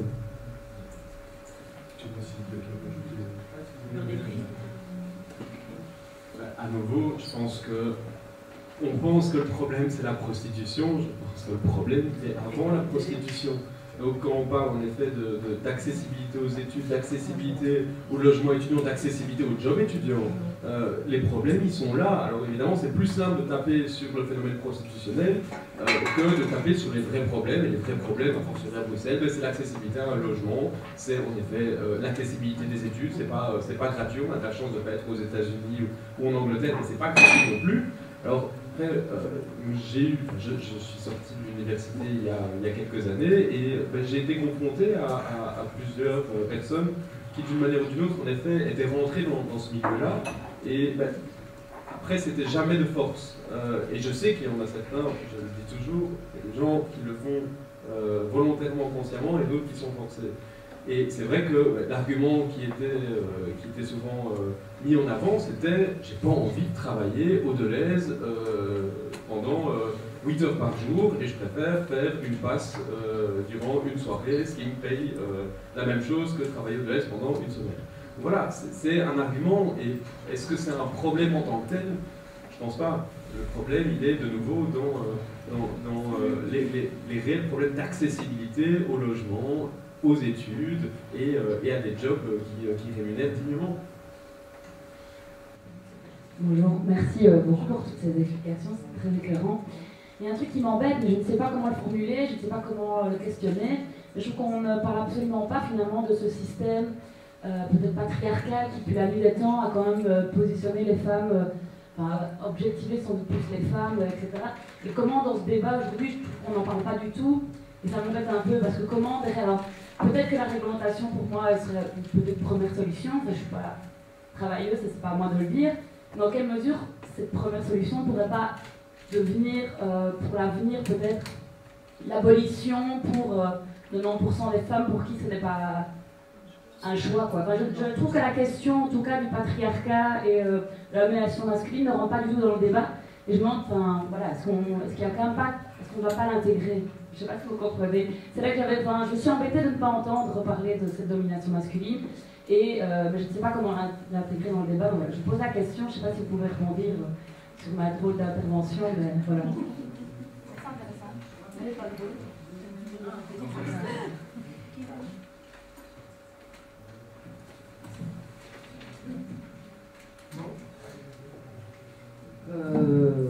D'abord, je ne comprends pas les 90% qui passent un choix, je ne sais pas où vous avez... Non, c'était la partie pour qui ce n'était pas un choix. Voilà. Mais il n'y a pas 90% pour qui c'est non, pas un choix. Non, c'était un mot, je ne sais pas pourquoi je dis ça. D'accord, parce que Voilà. Contre la domination masculine, une des solutions, c'est que les femmes se libèrent totalement sexuellement et qu'elles achètent des putes hommes, hein, déjà. Je crois que la femme n'est pas peut-être encore totalement libérée et que je ne vois pas ce qui peut interdire les femmes aussi à aller dans la prostitution. En tant que cliente, j'entends. Hein, donc voilà. Et la domination patriarcale, vous savez, j'entends tout ça. J'entends. Mais moi, justement, quand on parle des clients, on a l'impression justement que c'est des grands méchants qui viennent. Ben, non, justement, ce sont des hommes qui sont parfois en souffrance, etc. Et voilà, oui, moi j'offre un espace à ces hommes-là. Enfin, les prostituées offrent un espace à ces hommes-là. Voilà, qu'il y ait que des personnes qui s'occupent de la domination patriarcale. Moi, j'ai un autre sujet. Je veux dire, j'en ai conscience. Moi, dans mon métier, je n'ai jamais très fort été soumise. Enfin, je crois pas, il y a beaucoup de personnes qui ne sont pas soumises. C'est pas parce que le client vient qu'il est dominant. C'est pas parce qu'il vient avec de l'argent qu'il nous possède, qu'il nous domine. Sinon, tous les rapports marchands, moi je veux bien, hein, moi sans argent, c'est bien aussi, hein, on fait le troc. Hein. Mais je veux dire, ce n'est pas parce que quelqu'un vient avec de l'argent qu'il domine la personne. Je dis, sinon, vous dominez votre boulanger, vous dominez toutes les personnes avec qui il y a un rapport financier. Et ça, il y a. Donc, moi, en tant que prostituée, j'en peux très bien entendre ça. Mais voilà, moi ce que je propose, je dis d'ailleurs, j'ai fait un documentaire où je parle quasiment de ça, justement, je dis, d'abord il faut comprendre, les femmes doivent aussi comprendre qu'elles doivent, c'est pas le stigmate de pute enferme les femmes, parce que ça les oblige quand même à avoir c'est un contrôle du corps, ce stigmate de pute qui est utilisé. Ça veut dire que les femmes ne peuvent pas encore faire tout ce qu'elles veulent avec leur corps. Hein. Elles peuvent être très jolies, très sexy, mais quand même pas, elles ne peuvent pas être putes. Donc je crois qu'il y a un contrôle encore des femmes par les autres femmes aussi. Et la domination masculine, j'entends très bien, mais moi dans mon métier, ce ne sont pas des hommes dominants qui viennent, ce sont des hommes qui ont besoin. Donc voilà. Mais ce n'est pas mon débat, je veux dire, ce n'est pas mon sujet la domination masculine. Voilà. Et dans ma vie privée, j'ai jamais eu d'homme dominant. Voilà, moi j'ai su m'en sortir, comme ça. Mais je pense que l'association, le domaine patriarcal, c'est pas que des hommes dominants, c'est aussi une société qui impose des cadres à des gens. C'est pas juste des hommes dominants qui viennent dominer des femmes dominées. Enfin, ça peut en être un bref. Ce serait bien de. Mais non, mais je laisse la. On m'entend. Donc pour répondre à cet aspect, souvent dans le milieu de la prostitution, du moins quand il n'est pas précarisé et où justement on donne le pouvoir aux clients, dans la précarisation des TDS, quand tu te retrouves à ne plus avoir le temps de négocier ton contrat, parce que le client risque d'être arrêté, donc c'est lui qui arrive en mode je prends le risque, donc tu vas accepter ce que je te propose, sinon moi je pars directement. Dans l'autre situation, c'est le TDS qui a le pouvoir. Je crois que c'est quasiment un des seuls endroits où le rapport de domination patriarcale est inversé. L'homme est en demande, et c'est la femme, qui dispose. C'est elle qui dit, toi je veux bien, toi je veux pas. Et si tu ne me respectes pas, si tu ne respectes pas mes conditions, si tu ne me respectes pas en tant que personne, tu n'auras rien, tu peux partir. Vous savez, ma mère m'a un jour reproché des putes. Ok, oh c'est ma mère. Elle était la maîtresse d'un homme marié pendant 30 ans qui tous les mois lui donnait quelque chose. Qui maman, t'as eu un client pour toute ta vie et tu étais coincé, et moi j'en ai eu peut-être plusieurs par jour, mais j'étais libre. Donc voilà. Oui. Donc on reprend. On reprend 3 questions, ça va? 1, 2, il y a une 3e question dans le public? Et 3. Moi, je rejoins plutôt ce qu'a dit Margot, c'est-à-dire que je suis quand même un peu mal à l'aise par le grand écart entre différentes situations qui... Je ne peux pas m'empêcher de penser, même s'il y a une part de prostitution masculine, que la traite, en tout cas, concerne majoritairement des femmes et qu'elle est organisée par des hommes. Et donc j'entends que, et parfois certainement par des femmes, mais je pense qu'en termes de statistiques, je pense à croire, et je me bien vérifier que ce sont beaucoup des hommes qui organisent la traite. Mais donc c'est un peu, en fait difficile d'avoir cette discussion aussi largement, et peut-être que c'est un tort d'avoir posé le débat comme ça. Peut-être qu'il aurait fallu avoir un temps pour parler de la traite, un temps pour parler de la prostitution organisée, contrôlée par les prostituées et prostituées eux-mêmes, j'entends bien. Et donc, j'ai quand même vraiment des difficultés à entendre que un discours qui est le vôtre et que j'entends, vous avez décidé, vous n'êtes pas dominé ni rien, mais on ne peut pas, il faut être prudent, je trouve, parce que le débat est sensible. Celles qui n'ont pas le choix, elles sont dans une violence extrême, peut-être la pire violence qui existe à l'égard des femmes. Et donc, faire ce grand écart intellectuel dans le cadre d'un débat de 2 heures, pour moi, il me met vraiment mal à l'aise, parce que c'est des situations qui n'ont rien à voir l'une avec l'autre. Donc voilà, moi je voulais juste quand même faire moi effectivement je ne fais pas l'économie du patriarcat dans cette réflexion. Et je crois aussi, là je vous rejoins, qu'il y a une espèce de sacralisation du corps de la femme, qui est un héritage aussi judéo-chrétien, mais pas que, parce qu'il y avait des prostituées dans d'autres civilisations, qui explique peut-être aujourd'hui pourquoi on n'accepte pas que les femmes se prostituent de leur plein gré, mais on ne fera pas l'économie non plus de toutes celles qui restent sous le joug des hommes et pour qui leur corps est devenu une marchandise et qu'on oblige à vendre. Donc voilà, il faut pas, c'est pas l'un ou l'autre, et peut-être qu'il faudra reposer le débat de manière séparée à un moment donné dans nos travaux, je sais pas, en disant il y a différentes situations et traiter de tout ça en même temps en 2 heures, c'est dangereux. Ça fait peut-être mettre des mots dans la bouche des gens qui sont un peu abusés. Voilà, merci.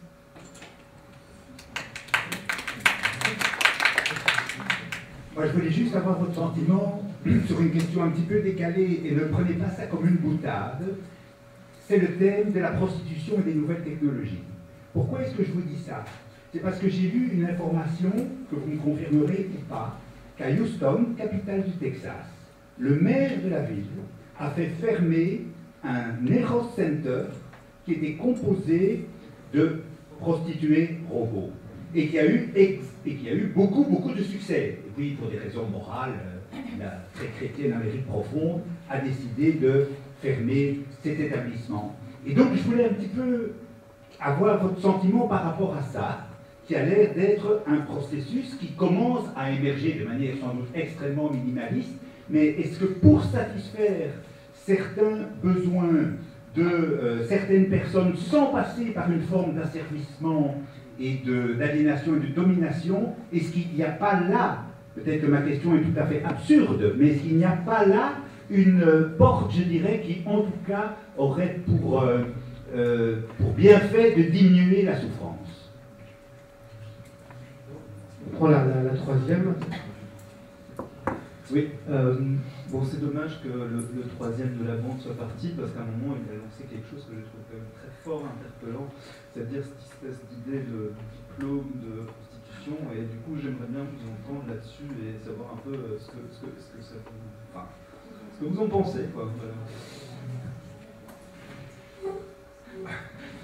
Bon, moi je vais commencer par répondre à madame par rapport à la question de la traite. Il y a une notion que vous n'évoquez pas du tout. La traite des êtres humains, ce n'est pas que l'exploitation sexuelle. La traite des êtres humains, c'est l'asservissement, l'esclavage de toute une série de populations, hommes, femmes, parfois même enfants, qui ne sont pas utilisés que dans l'exploitation sexuelle. On trouve de la traite dans le bâtiment, on en trouve dans le textile, partout. Et ça, je pense que c'est très important parce qu'on ne peut pas juste ramener tout à ça, voilà. Et il faut savoir que par rapport je ne vais pas entrer dans les débats philosophiques, moi je suis avec le terrain. Le truc du patriarcat et ça, c'est pas mon bazar, mais il faut savoir que dans l'exploitation, dans la traite des êtres humains de jeunes filles nigérianes à Bruxelles, les exploitantes sont des mamas ghanéennes. Ce sont des femmes qui, pour la plupart, sont elles-mêmes issues de la traite, ont connu finalement le chemin qu'elles refont faire aux autres. Donc je pense que là aussi, il y a une question qui est interpellante. Ce sont des femmes qui exploitent des femmes, et certainement pas des hommes, pour ce qui est en tout cas du milieu africain. Donc voilà, ça je tenais quand même, c'était important à souligner. Pour la question des nouvelles technologies, je n'ai pas dit par rapport aux robots, enfin, voilà. Moi je me souvenais juste que les nouvelles technologies facilitent en fait le passage à l'acte et l'entrée en prostitution ou en travail du sexe, parce que c'est beaucoup plus facile. En 2 clics, maintenant, on peut se créer un profil, on peut se mettre une petite annonce, c'est super discret. Il n'y a pas besoin d'aller en rue, il n'y a pas besoin d'aller en rue, etc. Donc ça, je pense que c'est un facilitateur de passage à l'acte, notamment via le travail en webcam. Nous, on rencontre de plus en plus des jeunes filles qui sont abusées au niveau contractuel par des contrats de travail liés aux applications webcam, aux rentrées d'argent, etc., avec des sociétés qui sont basées soit en Angleterre, soit ailleurs, et donc voilà, quel est le droit qui prévaut en matière du travail. Donc, mais c'est de nouveau ces technologies qui facilitent finalement le passage par rapport à ça. Et par rapport à la question, ben nous, évidemment, on pourrait être preneur d'une espèce de formation de base, que ce soit en termes d'hygiène, en termes de connaissance des maladies sexuellement, de savoir comment mettre une capote, savoir qu'une éponge vaginale, ça ne se garde pas plus de 8 heures, ça ne se lave pas. Parce que nous, on se rend compte dans notre quotidien que, effectivement, il y a des gens à qui il ne faut absolument rien apprendre, mais il y en a qui viennent de très loin au niveau éducation sexuelle, au niveau connaissance sur le terrain. En matière de sécurité, ne jamais se déshabiller en tournant le dos au client, enfin ce genre de précautions de base. On prend l'argent avant, on ne le prend pas après. Enfin, il y a quand même, on a des filles qui nous ont dit, ben non, moi je ne prends l'argent qu'après. Enfin, et donc non, c'est pas comme ça qu'on négocie. Voilà. Je pense qu'il y a matière à. Et si on parvient à obtenir un statut, effectivement, des matières de gestion de base, me semble aussi s'imposer pour permettre d'avoir un parcours le moins semé d'embûches possible. Je reviendrai sur société patriarcale, là, parce que ça m'interpelle. Mais d'abord, pour les robots, les robots. Moi, je trouve ça très glauque. Hein. Vous m'excusez. Mais... Non, non, mais enfin, moi, je sais pas. Moi, je veux dire, alors là, c'est vraiment de l'hygiénisme, quoi. Je veux dire, voilà, on est dans des. Là, je me souviens qu'il y avait un débat à l'époque avec Anne-Marie Lizin. Et j'étais, ah oui, la France, ça nous manque, hein, tous les jours. Et je me souviens que j'étais allée à un débat télévisé avec un de mes vieux clients qui a 80 ans, qui était un pauvre petit veuf, et qui lui avait dit, madame, moi je suis veuve, je ne vais chez Sonia que pour de temps en temps la toucher, voir ses jartelles, le texto. Et voilà, j'ai personne d'autre, qu'est-ce que je dois faire? Poupée gonflable, monsieur. Et les femmes avec des vibros, enfin moi je sais pas, mais moi j'adore l'humain, quel qu'il soit, homme, femme, trans, n'importe quoi, jamais humain. Et je crois qu'il va mieux que des robots pour se satisfaire. Je crois qu'il vaut mieux que des robots, même pour communiquer, hein, selon moi. J'ai pas de smartphone, donc voilà, je suis assez réactif dans ce truc-là. Mais voilà, moi il n'y a que l'humain. Enfin, moi, c'est un métier que j'ai fait. Il y a beaucoup de mes collègues qui ont fait. Enfin, j'ai une amie suisse, Griselda d'Israël, pour celles qui la connaissent, qui disait que la prostitution, c'est un art, un humanisme et une science. Et vraiment, c'est un rapport humain qu'on a souvent. Et peut-être que c'est avec des hommes, mais je n'y peux rien. Moi si j'étais homosexuel, j'aurais peut-être des rapports prostitutionnels avec des femmes. Je sais bien, j'entends ce que vous me dites quand vous parlez de société patriarcale. Mais et on ne fait quoi des femmes prostituées alors? Si on met, parce que comme il dit, il n'y a pas que dans la prostitution, il n'y a pas que la prostitution qui fait partie de la traite. J'entends bien, ok, on dit, on ne veut plus rien qui soit de genèse patriarcale. Ok, on a interdit la prostitution. Et ces femmes, qu'est-ce qu'elles vont devenir? Qu'est-ce qu'elles vont devenir? Qu'est-ce que la société leur offre? Non, je vous demande, je parle tout, je pense tout haut en fait. Voilà, je me rends compte que c'est une problématique, mais voilà, moi je suis tellement dans l'humain, j'ai été tellement dans l'humain face à ces hommes, que j'ai parfois dur à me mettre dans un truc plus méta. Voilà, je voulais dire. Voilà, et il y a encore pas. Les diplômes, oui, un diplôme, effectivement, mais je sais qu'il y avait il y a une vingtaine d'années une association flamande, non, c'est pas, enfin bref, avait voulu faire des cours de prostitution, mais pas des cours de prostitution, apprendre effectivement. C'est important de savoir comment on met une capote. Hein, c'est important de savoir que quand on fait un piquet dans le vrai, il vaut toujours mieux avoir un miroir pour voir s'il n'enlève pas la capote, s'il n'est pas. Et c'était important de tenir les couilles quand il fait des trucs, parce que s'il fait quelque chose qu'on ne veut pas, on peut les serrer. Il y a plein de choses qu'on apprend qui sont importantes pour la sécurité, pour l'hygiène. Et effectivement, parce que maintenant, il y a des filles qui rentrent dans la prostitution en regardant des films porno. Et dans les films porno, moi parfois, à la fin de ma carrière, j'avais des hommes qui venaient, qui commençaient à me parler comme à des actrices porno, ouais, des chiennes. Je dis, oh, on se calme. Moi, je suis un être humain, ne me parle pas. Voilà, parce que on ne fait pas du tout ce qu'on fait dans les films porno. Hein. Bon, d'abord, il y a pas peu de prostituées qui embrassent, etc. Il y a plein de choses qu'on ne fait pas. On ne fait pas. En général, une passe est assez blanc-blanc, hein, je vous assure. Hein. Voilà. Ouais. Oui. C'est mon grand dada de voir les points de convergence. Enfin, moi, j'aime bien quand les gens parlent à s'entendre sur des enjeux.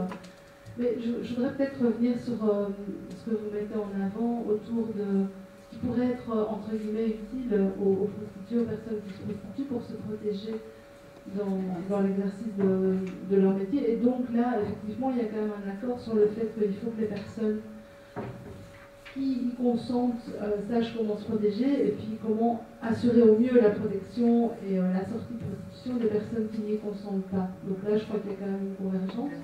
Et alors, je profite que j'ai le micro pour revenir sur quand même la question du patriarcat. Oui, il y a des mamas qui gèrent des réseaux de prostitution, mais si les femmes n'étaient pas partie prenante du patriarcat, ils ne seraient pas toujours aussi puissants aujourd'hui.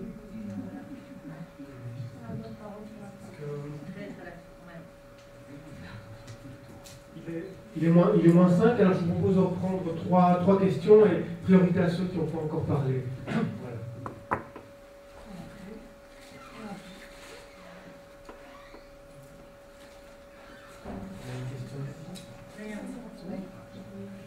Oui, ça va être aussi Il y a monsieur là. Oui, j'ai vu.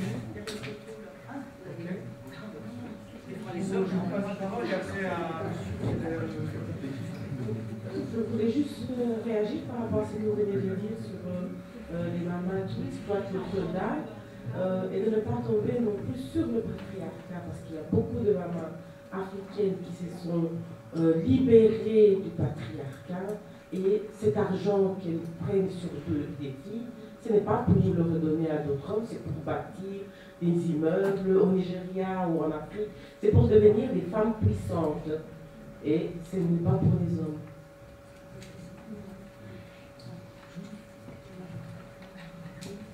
Oui, bonjour. Moi, je voulais juste savoir où ça en était au niveau de la législation sur la commune de Mulhouse-Bruxelles. Est-ce qu'il y a encore des amendes qui sont mises aux femmes? Enfin, voilà, comment ça se passe un petit peu?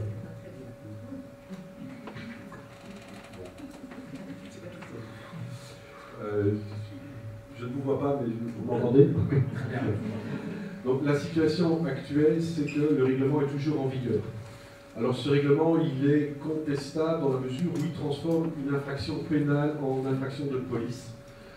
L'avocat qui avait fait casser par 2 fois les règlements précédents qui transformaient cette infraction en sanction administrative n'a pas estimé nécessaire de le faire cette fois-ci parce que ça allait prendre beaucoup trop de temps en termes de délai par rapport au procès, parce qu'on ne pouvait plus justifier l'urgence de la décision, puisque s'il y a des poursuites, c'est via le parquet, donc via un juge, donc il y a toute une procédure, on n'est plus dans la perception immédiate.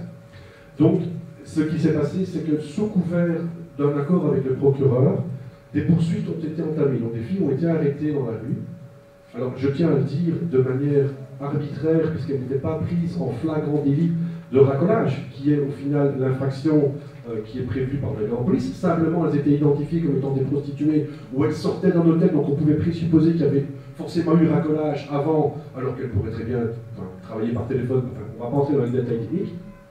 Et donc, il était proposé à ces filles l'abandon de toutes les poursuites contre un paiement immédiat de 100 €. Alors, les transactions immédiates sont des choses qui existent en termes de code de la route, ça, voilà, je le sais, qui pourraient éventuellement avoir lieu dans le cadre d'infractions de police, faut-il encore que ça. Sauf qu'ici, dans les PV d'audition de police que nous avons, que les filles nous ont remis, clairement, les policiers font pression avec des menaces d'enfermement si elles ne payent pas immédiatement cette amende. Donc là, à part appeler ça de l'extorsion de fonds et de raquettes, je ne sais pas trop bien comment on peut, parce que quand bien même la fille accepterait la transaction immédiate, la loi prévoit un délai de 15 jours et un paiement sur un compte du FPS Finance, et pas du tout de perception immédiate. Et on a été tel, la police, de manière générale, alors est-ce que c'est les policiers, est-ce que c'est le bourgmestre, ça, moi, je n'ai pas la science infuse, ça a été jusqu'à des filles qui étaient au commissariat, et c'est écrit noir sur blanc, je vous ai inventé les procès-verbaux d'audition, ce temps-là, qui n'avaient que 50 € sur elles, se sont vues proposer de se faire accompagner par la police auprès d'autres collègues de travail pour avoir les 50 € qui... On est au Far West ici ou quoi? Enfin, je veux dire, à un moment donné, la loi, elle s'applique, c'est la même pour tout le monde, les prostituées. Donc voilà. Alors, à l'heure actuelle, la police demande aux filles de dégager, pour utiliser les termes qu'elles utilisent, n'ont plus forcément de moyens de pression, à moins qu'un procureur redécide de poursuite et de nouveau de transactions immédiates, ce dont on doute, mais on verra bien. La Chambre du Conseil doit se positionner le 8 janvier par rapport aux plaintes qui ont été déposées par les personnes prostituées. On verra bien ce que ça va donner. Nous, on ne peut pas empêcher la police de faire son travail, mais on est là pour veiller à ce qu'elle le fasse de manière correcte et, je vais dire, intransigeante et neutre. En fait, c'est un peu ça la problématique. Et alors, évidemment, là, et je terminerai peut-être par ça, c'est que finalement, l'idée de base, la philosophie de ce règlement, c'était de lutter contre les nuisances apportées par la prostitution dans le quartier Alhambra. Eh ben, aujourd'hui, je peux vous assurer, moi ça fait 19 ans que je suis dans ce quartier tous les mardis soirs, tous les après-midi, c'est tout à fait l'effet inverse qui s'y passe. C'est que le quartier qui était plus ou moins, je ne dis pas qu'il n'y ait jamais eu un problème ou l'autre, mais certains problèmes peuvent être résolus, d'autres doivent être sanctionnés, même quand ils émanent de la part de travailleurs du sexe, on n'est pas là pour défendre des clients. Mais aujourd'hui, la chasse aux clients dont on parlait tantôt, qu'est-ce que ça a eu comme effet? Que tous les vrais clients, ceux qui venaient vraiment pour chercher quelque chose, et ceux-là ils ne posent pas de problème, ils sont discrets, ils longent les murs, c'est pas eux qui vont, mais qui avaient un rôle social de par leur présence, tous ces clients-là ont disparu. Qu'est-ce qui reste à l'heure actuelle dans le quartier Alhambra? Des gens qui consomment, des gens qui sont sous influence, des gens qui sont sans abri, et ça crée toute une ambiance, toute une faune, et qui fait que les rentrées des filles se sont nettement aménuisées, pour ne pas dire que c'était catastrophique. Donc nous, on connaît des filles depuis des années qui nous avouent accepter de plus en plus fréquemment des pratiques à risque. Qui, au lieu de rester 4 heures ou 5 heures dans la rue, ben on reste 10, 12. Accepte des clients qu'elles n'auraient jamais acceptés avant en termes de risque physique, d'agressivité ou même de sanitaire, parce qu'il y a des clients, on les sent arriver de loin. Hein. Donc elles sont contraintes de devoir faire des choses qu'elles ne faisaient pas avant, et in fine, tout ce qui est nuisance dans le quartier n'a absolument pas évolué dans le positif que du contraire. Donc là, je pense qu'il serait temps que les politiques communales et celles de Bruxelles réévaluent un peu finalement l'impact de ce qu'ils ont mis en place, quitte à corriger le tir. Mais ça, voilà. Je pense qu'il est temps de conclure ce débat, mais je voudrais vous proposer de le faire vous, si chacun à votre tour vous avez envie de dire encore quelque chose pour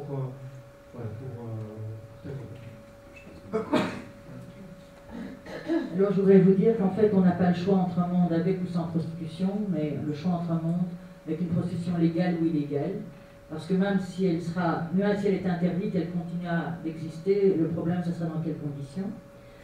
Il faut éviter de mettre un caractère moral dedans, ou un caractère idéologique, parce qu'il faut être pragmatique, ce sont des êtres humains, et que, comme disait Léo Ferré, n'oubliez jamais que l'emmerdant avec la morale, c'est que c'est toujours la morale des autres. Notre lutte, effectivement, pour la reconnaissance du travail sexuel, c'est une réappropriation du contrôle de notre identité face à une société qui nous traite de catins ou de victimes. Je cite Gail Peterson, une grande sociologue américaine, qui dit que répondre à la violence des hommes en contrôlant le comportement des femmes est une position injuste et intenable. Et comme le dit une collègue française, permettre aux putes de choisir leurs conditions de travail n'empêche pas de lutter contre celles et ceux qui voudraient les exploiter. Depuis quand l'émancipation d'une population passe-t-elle par sa négation? Puisque les liens éradiqués, ce sont l'esclavage, eh bien donner les moyens pour que, effectivement, toutes les traites, toutes les crapules qui soumettent des femmes et des garçons aussi, malheureusement, soit évincées. Je répète qu'effectivement, le modèle néo-zélandais est très très bien parce qu'il encourage l'organisation des prostituées à la fois comme travailleuses et sujets politiques, que c'est en général c'est organisé entre femmes justement. Je voudrais vous citer Elisabeth Badinter qui dit qu'à ceux qui seraient tentés de prendre des mesures coercitives contre toute prostitution, nous devrions rappeler le devoir de modestie et d'écoute qui caractérise la démocratie. L'objectif à poursuivre n'est pas la légalisation de la morale, mais de venir en aide à celles et ceux qui veulent en sortir et respecter les autres. Toute loi qui se ferait sans elle ou contre elle serait par avance frappée d'inéligibilité. Effectivement, et comme c'est souvent quelque chose de précaire, je voudrais aussi citer Anatole France, qui disait que la loi, dans sa majestueuse égalité, interdit à tous, aux riches comme aux pauvres, de dormir sous les ponts, de se prostituer, de coucher dans la rue et de voler du pain. Et alors, je voudrais rendre hommage aux prostituées. Je ne parle pas des escort-girls, je parle de la passe humble et modeste, qui en sera d'autant plus glauque que la pression de la loi les enfouira dans les entrailles de la société. Et ces femmes, puisque ce sont surtout des femmes, n'ont certes pas toutes rêvé de devenir des prostituées, mais elles rendent un service infiniment précieux à la société. Ces femmes existent, elles ne rougissent pas de leur service, et soyez-en certains, elles méritent un respect infini.